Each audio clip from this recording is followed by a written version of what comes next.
Welcome to VGK Today, presented by MGM Rewards, a daily podcast bringing you an inside look at the Vegas Golden Knights' 2023 Stanley Cup playoff run. I'm Justin Russo with the Golden Knights on Saturday, April 22nd, and the VGK are ready for battle up north against the Winnipeg Jets to determine who can grab a 2-1 series lead in Game 3.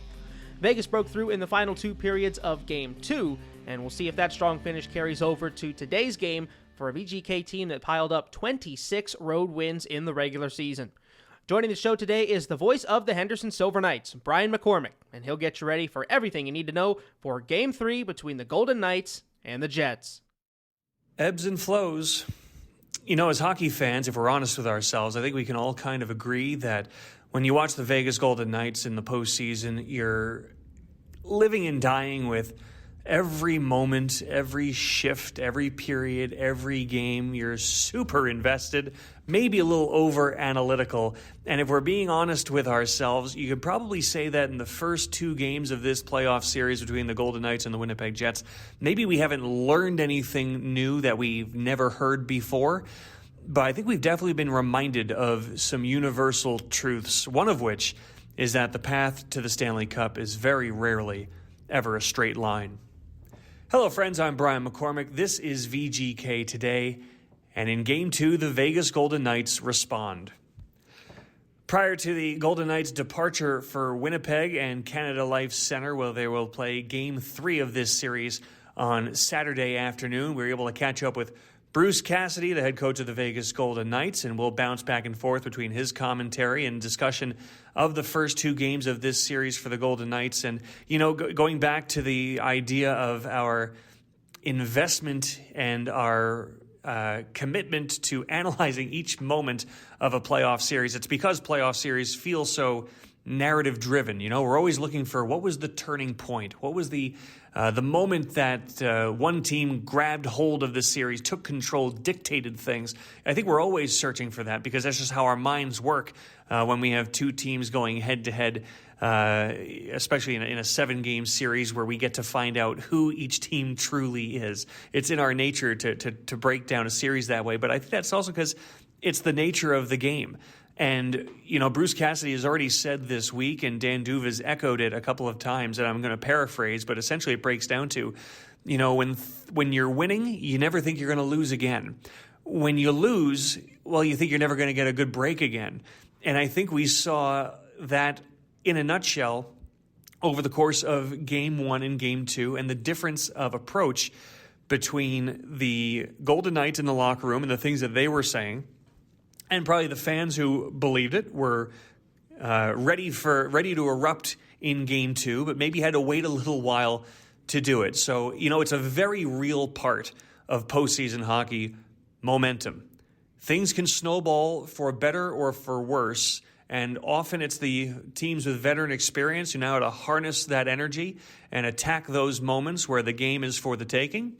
Sometimes it's younger players who don't know any better and just have the energy and the hubris to grab the game by the horns. But we figured, you know what? It's early in the playoffs. It's early in this series, but already we've seen a Golden Knights team that's been able to take advantage of opportunity knocking in Game 2 and get their feet firmly set underneath them before their first road stanza of this series. So we're going to talk about that. We're going to talk momentum. And I think we're going to start with where you could feel it shift in Game 2 on Wednesday night. And for the Vegas Golden Knights, very clearly, it was in the second period of Game 2. We put them on their heels because we check better. That's usually the formula for our team because we can skate. We have enough physicality, and when we recover pucks, we have the skill to get it to the danger area. So I think those things all came into play. And all of a sudden, to me, second periods, it's hard to get out of if you're on the wrong side of the momentum, it's always hard to get it back because of the line change situation. You're always dumping pucks, got the long change. By the time you get back, the team's back in your end. So we were able to take advantage of that and got the, basically made it a three-quarter ice game. So now you're on them. And then we did good things with the puck on their end. So that matters too, right? You can't give it away and allow them to get out of that cycle. So it was good on our part to recognize that, hey, smell blood a little bit in those situations, and we took advantage of it. The first shift of the second period, power play to start the second period, so that gives you a bit of opportunity, offensive zone presence to get things started on the right foot. But in that second period, Mark Stone had 3 chances in a span of about 15 seconds. Couldn't bury, but boy, did that seem to be a hint for what was to come throughout the rest of the night. But, I without question, Game 1 wasn't what the Golden Knights wanted it to be. They admitted that themselves. They said, yep, you put it behind you, you get ready for Game 2. Probably there was a little bit of tension in the fans in T-Mobile Arena at the start of Game 2. During the anthem, during the pregame festivities, the roof was ready to come off of T-Mobile Arena.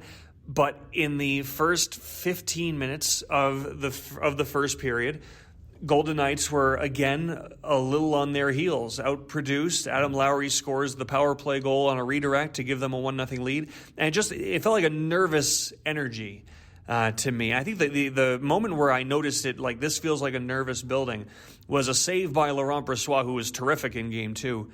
But Kyle Connor breaks through, gets around Alex Pietrangelo, moves in on a breakaway, and Brossoit makes a great pad save, which, of course, that had he not made that save, that makes it 2-0 Winnipeg. That can transform the energy of the entire game. And to emphasize, we're going to talk about this too.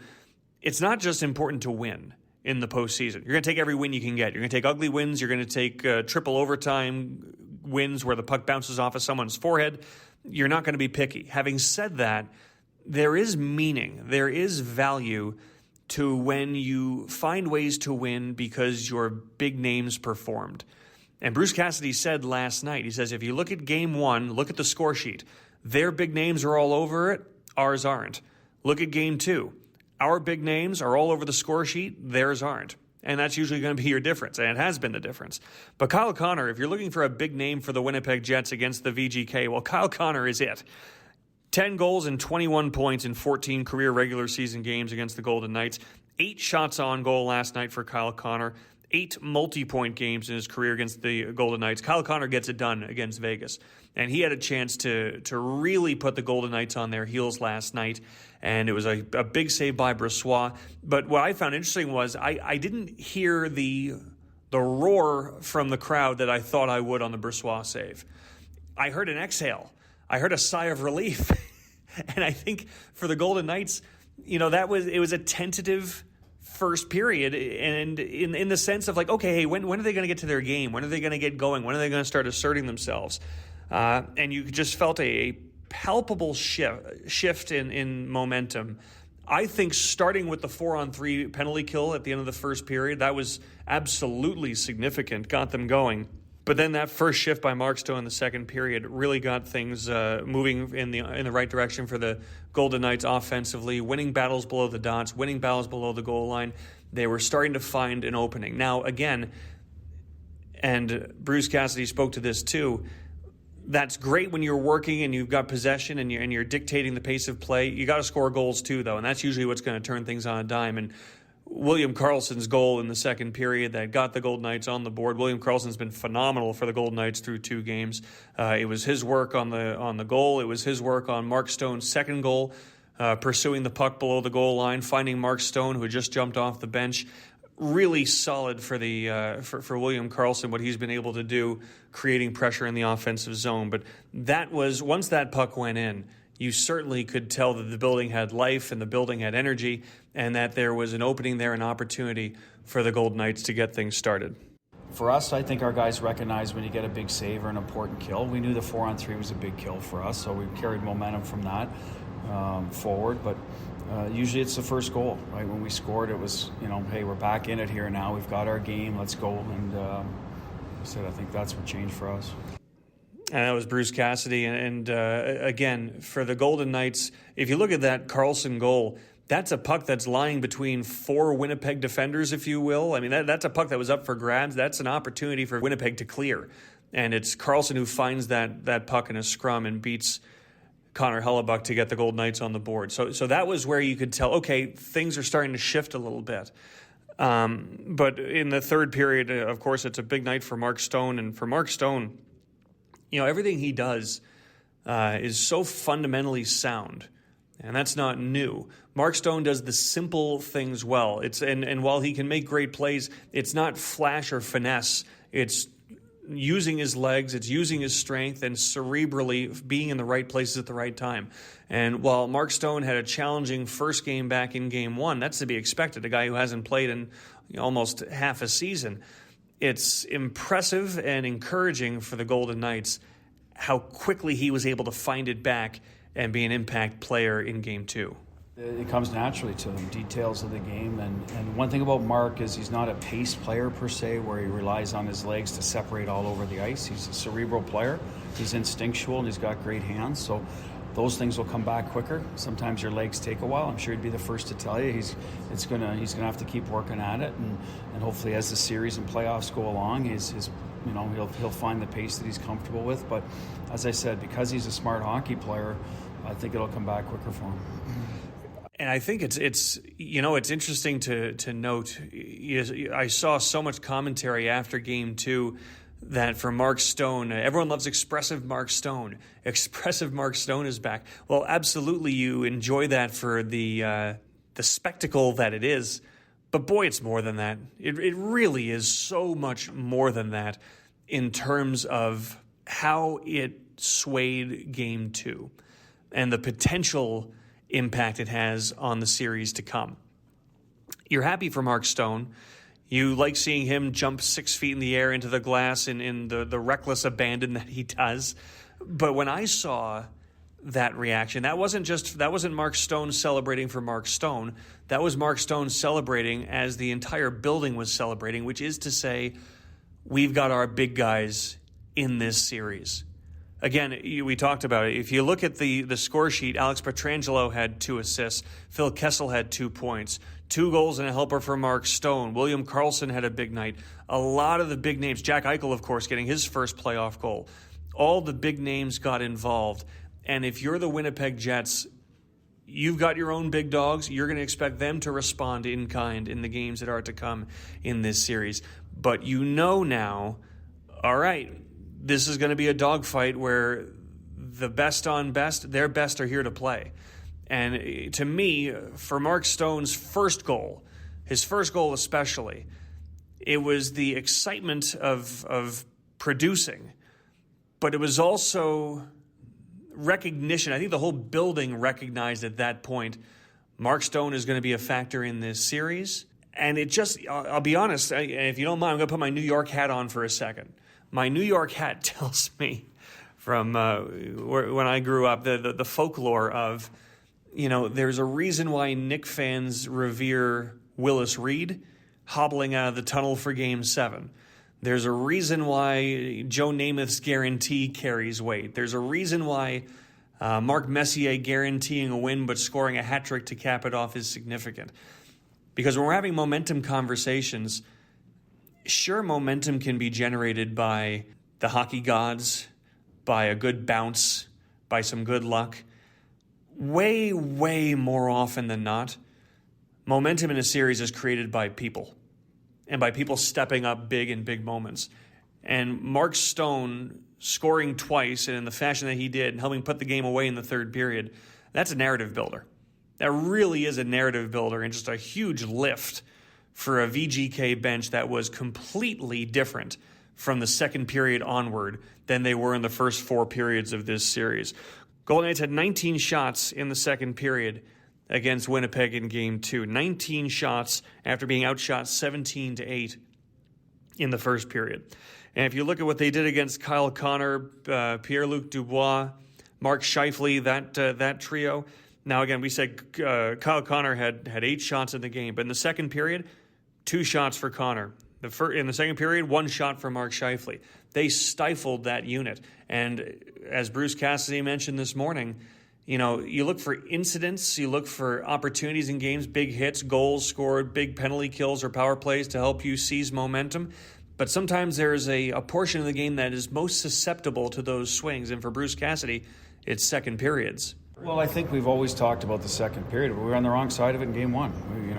We gave up 2 goals early, and it snowballed on us, and it's hard to get out of that.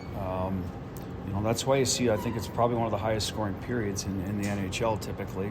If you take out empty net goals in the third period, I think it's just because of that. It's the long change, and then you get on the wrong side of things. And the second period was the difference-making period for Winnipeg in Game 1. It is the difference-making period for the Golden Knights in Game 2. Even though Kevin Stenlund scores late in the second period in Game 2 to tie that game headed to the third, Golden Knights had seized full control of the game in the second period. And another thing that was said after Game 2, Bruce Cassidy said, it was time for us to play hockey at the start of the second period. And he said, I think our big guys pulled us into the fight. That's, again, if we're going to talk about momentum, who's creating it? Is it Alex Pietrangelo jumping on Blake Wheeler in the first period? Sure, it created a shorthanded situation for the Golden Knights, and that's not always going to be the most opportune outcome, but it absolutely gave the Golden Knights some fire, some push. And as Bruce Cassidy said, I didn't mind it. We were standing up for ourselves. It's at these moments, I think, that if you look at the Alex Pietrangelos, the Alec Martinezes, when we're talking about players who have Stanley Cup pedigrees or players who have significant career playoff experience, I think sometimes we make the mistake of interpreting that as we have a team with playoff experience, we have a team with veteran leadership, we're not going to be the ones to make a mistake. We're going to be the team that is prepared and ready to go. Now, certainly, of course, you want that. You aspire for that. But it's human nature. Every now and then, a team's going to falter. Every now and then, a team is going to have an outing like the Golden Knights had in Game 1 that isn't quite where they want it to be. I don't think the value is preemptive all the time in, well, we've got this experience, so we'll be better prepared than anybody else. I think the value shows itself once you've had a lull. Once you've had a setback, are you going to respond properly? And I think what Bruce Cassidy says with his leaders dragging his team into the fight and getting them going in the second period in Game 2, that's what they got. They got a veteran-type response. Well, that should be the benefit, right? I mean, no team is mistake-free just because they've won previously. I mean, the other team is good too, right? They're forcing you into certain things where forcing you into uncomfortable situations, etc. And if you don't manage them well, then that's when you get in trouble. So that's what you hope experience will do is, okay, we're not managing this well, let's get it under control now, not, 3 goals against later. Okay, we gave up one, we're not managing it well, or our line change, whatever the situation is, sort of get guys to breathe and calm down and play. That's where experience comes in, and you hope that you sort of correct things or get things back on track quicker. So if you're a Golden Knights fan, in the second and third period, you're thrilled with the return to the brand of hockey you got used to seeing all season. You're thrilled that the Golden Knights found it and did it resoundingly. Again, it's not just to win. You want to win convincingly. You want to win in a way, especially after the Game 1's performance, you want to win in a way that makes Game 1 an anomaly. Game 2, periods 2 and 3 is what we really are, and that's how we put 5 on you fast.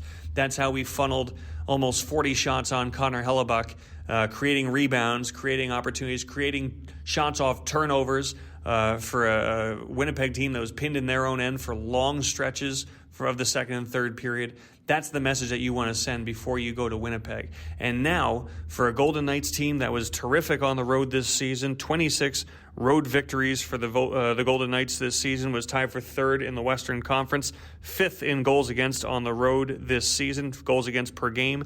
If you look at the Winnipeg side, they had their struggles throughout the season, but they were towards the top of the conference midway through this year before having some real spring challenges. So this is a Winnipeg team that their 8th seed in the conference probably is not the best representation of their entire body of work this season, but they had 26 wins on home ice this season, did the Jets, tied for most in the Western Conference. They won 5 of their last 6 at Canada Life Center. So this is a team that plays well on home ice. But for the Golden Knights, who are so used to playing in the rocking atmosphere of the Fortress, is there value? Is it intriguing? Is it just as rewarding to make the roof come off of T-Mobile Arena? Can it be just as satisfying to take a very loud Canada Life Center and make it go silent in Game 3? Well, we're comfortable on the road because of what you spoke about as well. Experienced guys have been in those hostile environments, and I think you take it for what it is. I always love when the crowd's into it on the road because it gets you into it a little more too, right? So, that's a good thing, and we have to look at it that way. And to take the crowd out of the game so they don't get juice from it, then you be the better team and take away the big momentum shifts from them too as well. So you can use it both ways in that regard. And the Golden Knights are going to try to do just that. Again, Canada Life Centre, a smaller building than average in the National Hockey League, which is to say it is compact, it is a low ceiling, it is raucous, and it sounds like a freight train coming through your living room. So there's going to be energy in Game 3 on Saturday afternoon. The Vegas Golden Knights have to feel very good about everything they accomplished in Game 2. They're holding the hammer, and their best players are playing like their best players. Strap in for Game 3. I know Justin Russo is. I certainly am, Brian, and it should be an excellent game from Winnipeg today. And let's see if the Golden Knights can continue that road warrior mentality in the postseason. Of course, they were so good in the regular season on the road, but it's a different beast in the postseason. The energy ramps up, the crowds are louder, everything is more intense. So let's see if the Golden Knights can survive an environment like the Canada Life Centre, which is a loud building, it's energetic, and especially with the whiteouts that they have there in Winnipeg, it can be a bit intimidating. But as you mentioned, the VGK, they're used to playing in that type of environment at T-Mobile Arena for every home game. So let's see if they can harness that energy for good and silence the Jets fans this afternoon. Well, fans, though the team will play their next 2 games on the road, I want to remind you that Vegas Golden Knights single-game tickets to the first round of the 2023 Stanley Cup playoffs are still on sale. You can secure your seat in the Fortress for select home games in round 1, or purchase a playoff strip and enjoy the same seats for every home game at a discounted rate. A limited number of tickets are still available at VegasGoldenKnights.com, so be sure to grab yours and experience the Vegas Golden Knights live at T-Mobile Arena. Of course, the next home game, now that the Golden Knights have tied the series at 1, will come on Thursday, still awaiting the official start time, but next home game for the VGK in round 1 coming on Thursday against the Winnipeg Jets. That'll be Game 5 in their first round series. Also want to take a second to remind you to subscribe wherever you get your podcasts so you don't miss a moment of the team's quest for the Stanley Cup right here on VGK Today. Tomorrow, Dave Gosher and Darren Elliott join the show to recap all the storylines from Game 3. Justin Russo signing off for Episode 6 of VGK Today, presented by MGM Rewards.